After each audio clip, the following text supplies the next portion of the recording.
అమ్మ, మళ్ళీ సరికొత్త వంటలోకి వస్తున్నాను. పాతకాలపుది రవ్వ లడ్డు చేస్తున్నానమ్మా. మీరు ఒకసారి చూడండి, అది ఎలా చేస్తున్నానో చూసి మీరు చేసుకుంటే బాగుంటుంది. ఇప్పుడు నేను చేస్తున్నాను, అది చూడండి. ఎంత వేస్తున్నానో కూడా మీకు చూపిస్తాను. నేను దేనికి ఎంతో నేను చూపిస్తాను. ఇప్పుడు ఏం వేస్తున్నాం? రవ్వ వేస్తున్నానమ్మా, గిన్నెతో. ఒక గిన్నెడు.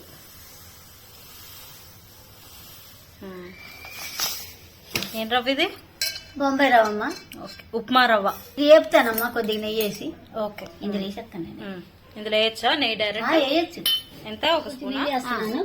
డైరెక్ట్ పెట్టి డైరెక్ట్ వేసేయచ్చా? డైరెక్ట్ వేసేయచ్చు అమ్మా. ఎంత సిమ్ లో పెట్టుకున్నావా? ఇది ఇడ్లీ, ఇది రవ్వ లడ్డు కాటి ఒక చెంచా వేస్తున్నానమ్మా, రుచి రావాలి కదా. సరే, ఇదిగో వేపుతున్నానమ్మా సన్న మంట మీద. గోధుమ కలర్ వచ్చేలా? గోధుమ కలర్ వచ్చేలా వేపుతాను.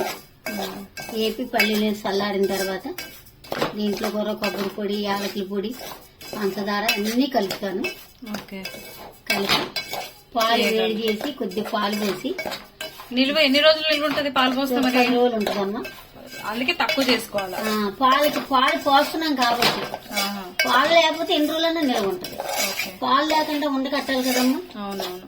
అందుకని కొంచెం అది కూడా ఎక్కువ వేయం, పొడి పొడిగా. చూస్తారు కదా మీరు ఇప్పుడు. భలే కనిపిస్తుంది ఇది.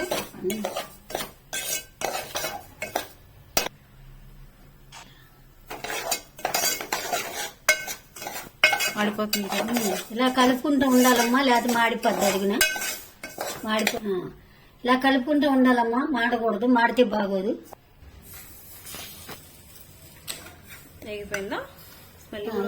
ఎగిపోయిందమ్మా, మంచి వాసన వస్తుంది. వేసాను అమ్మ. వేడి మీద ఇందులో పందార కలపకూడదు. కొద్దిగా చల్లారిన తర్వాత పందార ఈ రవ్వ ఎంత కొంచెం ఆగిరితోనే కొలిసి వేయాలి. ఇందులో కొంచెం చల్లారాలి. ఇది అంటే 1 కప్పు రవ్వకి 1 కప్పు పంచదార. ఇట్లా డైరెక్ట్ గా వేసేస్తే వేడికి పందార ముద్దలాగా అయిపోతుంది. కొబ్బరి కొడుతున్నాం మీలోపు. యాలక్కలు వేసాను, 4 వేసానమ్మా రవ్వ లడ్డూల్లోకి. ముందు ఒక చెంచా పందార వేసాను, చెంచా పందార వేసి దంచుతున్నాను. ఇది ఇందులో అదేలా పొడి చేసానమ్మా. ఈ పొడి ఇందులో వేసేస్తున్నాను. చల్లగా అయిపోయింది. ఇది అయిపోయింది. ఇప్పుడు పంచదార సమానంగా అది ఎంత తీసుకున్నావు ఇది కూడా అంతే తీసుకోవాలి. 1 కప్పు.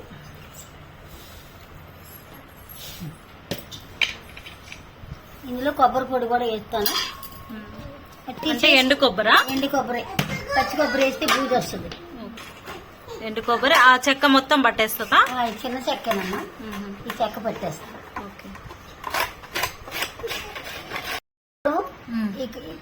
కప్పు వెళ్తే సగం కప్పు అంతే. కొబ్బరి వేస్తే పాడవదు. ఎన్ని రోజులు నీళ్ళు ఉంటుంది ఏదన్నా? ఇది ఒక 10 రోజులు ఉంటుంది. ఎందుకంటే పాలు పోస్తాం కదా నేను. ఎండు కొబ్బరే ఇలా కలుపుకోవాలి. ఈ పొడి ఉత్తి పొడి తిన్నా చాలా రుచిగా ఉంటుంది. ఏం చేస్తున్నావు అందులో? పాలు పోస్తున్నానమ్మా. ఎన్ని? ఇక దానికి తగినంత పోసి కలిపి. మేగడలేని పాలమ్మా. పాలు కూడా ఎక్కువ పోయకూడదు, ఎందుకంటే ఏదో పోసామా అన్నట్టు. ఓకే, సగం పాలు తీసుకున్నానమ్మా, అందులో సగమే పోసాను, ఎక్కువ పోయలేదు. అంటే పావు గిన్నె పాలు పోస్తే సరిపోతుంది. తక్కువే అంటే మెల్లి కొంచెం కొంచెం పోసుకొని కలుపుకోవాలి, ఒకటేసారి పోసేసుకోకూడదు కదా. ముందుగా పోసాను, ఇంక పోయిను.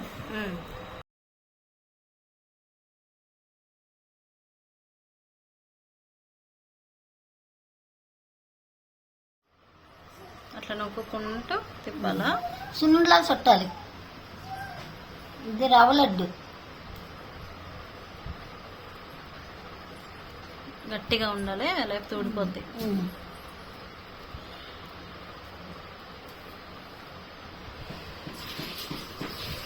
ఇది రవ్వ లడ్డు. ఓకే, బాగా వచ్చింది.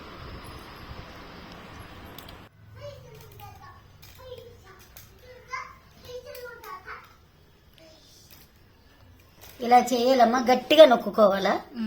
పాలు మట్టి నీళ్ళు ఎక్కువ పోసకూడదు. పొడి పొడిగా ఇప్పుడు చూశారు కదా కలపడం.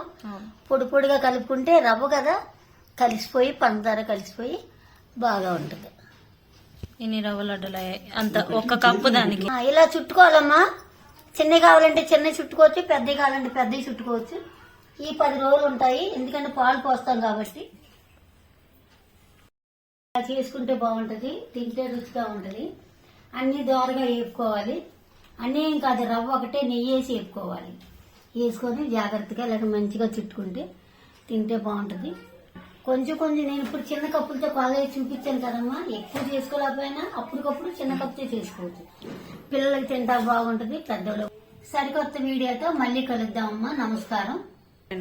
నాకు సపోర్ట్ చేయండి, మీరు అందరూ కలిపి మీ చుట్టాలకి దగ్గర వీడియో పంపించండి. సబ్స్క్రైబ్ చేసుకోండి.